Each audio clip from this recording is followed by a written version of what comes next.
You know, sorry, Chamberlain, you know, one salient area I'm also trying not to look at is section 42, subsections 1B.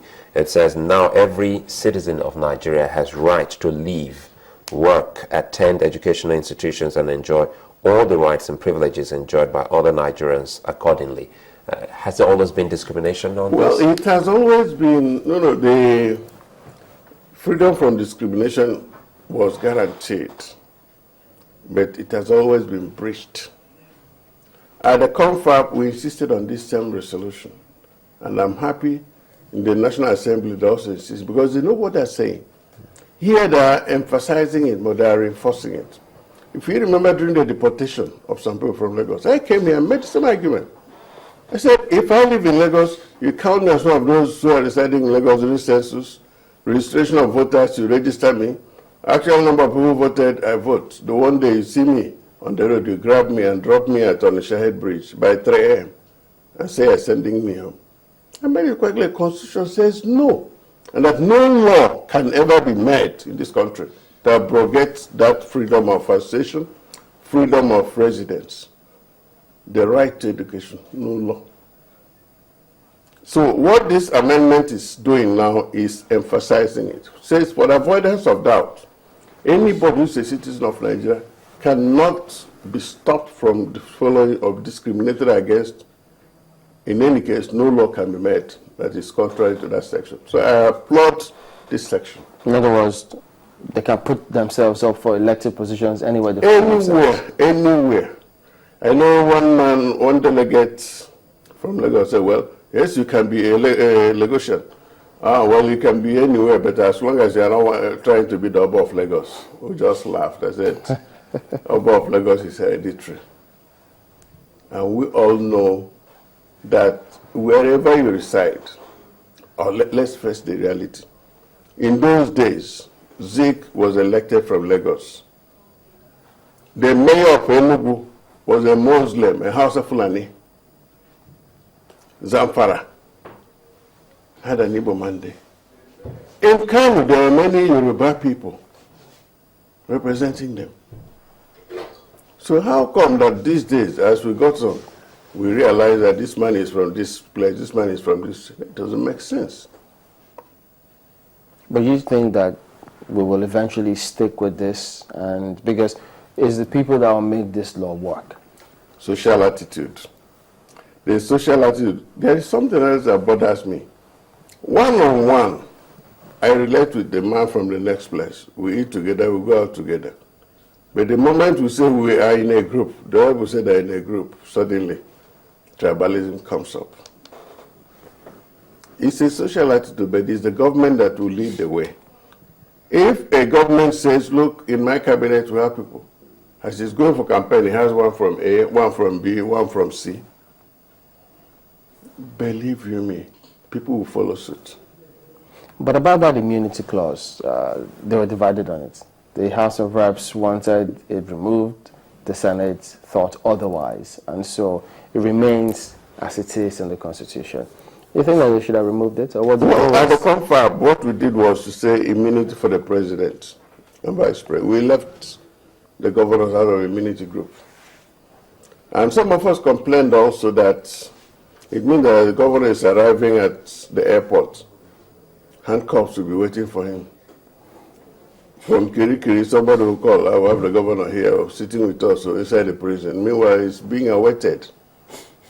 So many of us believe that immunity should be guaranteed for the president, the vice president, the governors, and deputy governors. The reason is that it is now only the president who has the power to appoint the IG after consultation, who in practice actually works with him.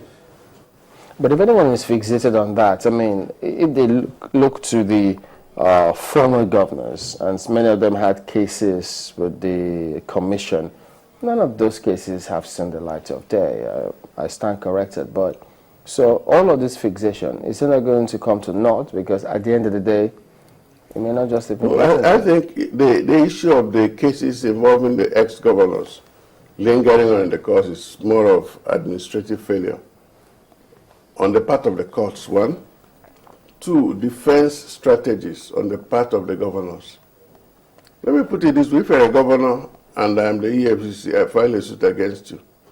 And then Suleiman is the lawyer. His first action is to get you out on bail. The moment he gets you out on bail, he begins to file all kinds of papers, objecting to this, querying this. The day it will be heard, he will send a paper that he's sick. And knowing how busy the courts are, you get a 6 months adjournment. You're out on bail, so no problem. So the case begins to crawl, and the people begin to complain, like you're complaining now. This is why most governors, they say, or most criminals, steal enough to hire the best lawyer and then hold off the legal system as long as possible. As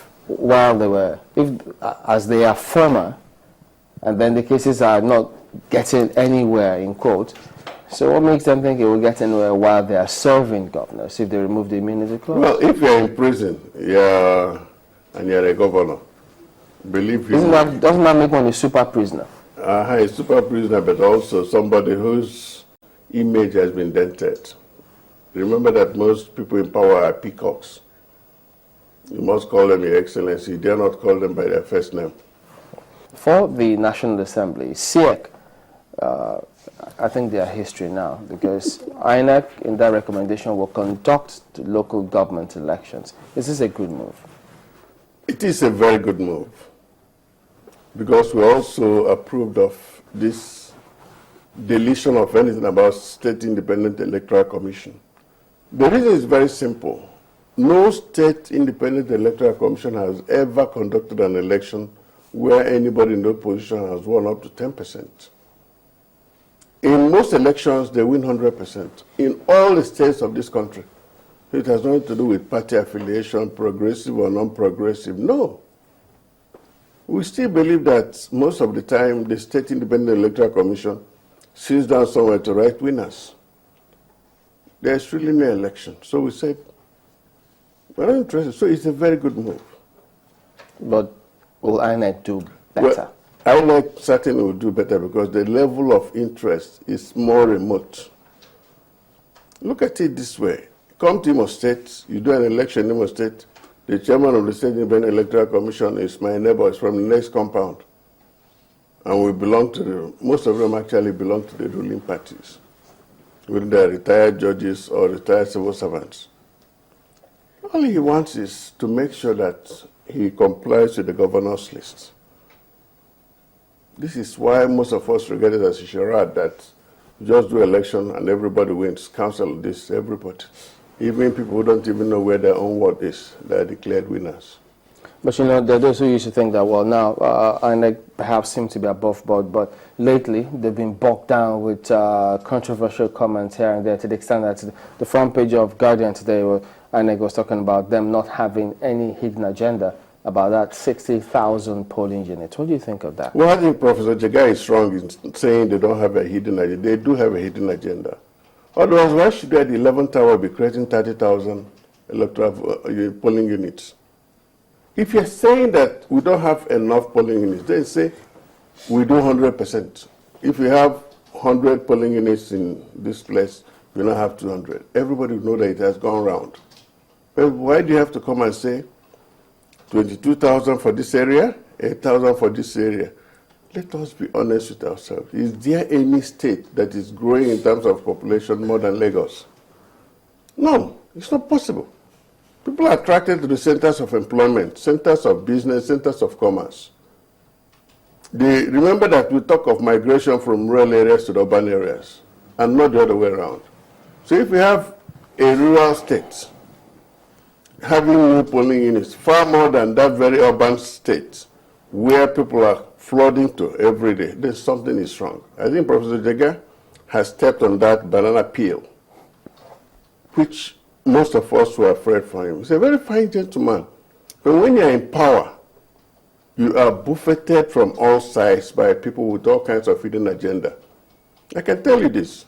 Since 1999, virtually every chairman of INEC has been under pressure to increase polling units. the reasons are always many. Under pressure from who, where? From other members of the council. You know that most of them are appointed representing zones. Then you have people of influence who also somehow influence the appointment. We also have people who see themselves as people who are there to plan, and then we call them the brain box of the areas. So those who did this planning for 30,000 polling units know what they're doing. These are ghost polling units where people will be having results but no voters. All right. That is the truth. So let Jega please quietly step back. When you're standing on the banana peel, unless you step back, you're going to crash. And that will happen to Jega unless he moves away from this problem. All right, thank you for coming on, Chief Goddy Uwazuirike, a legal practitioner and the former delegate at the just concluded national conference. We'll be back and continue our focus on the amendments. Do join us again.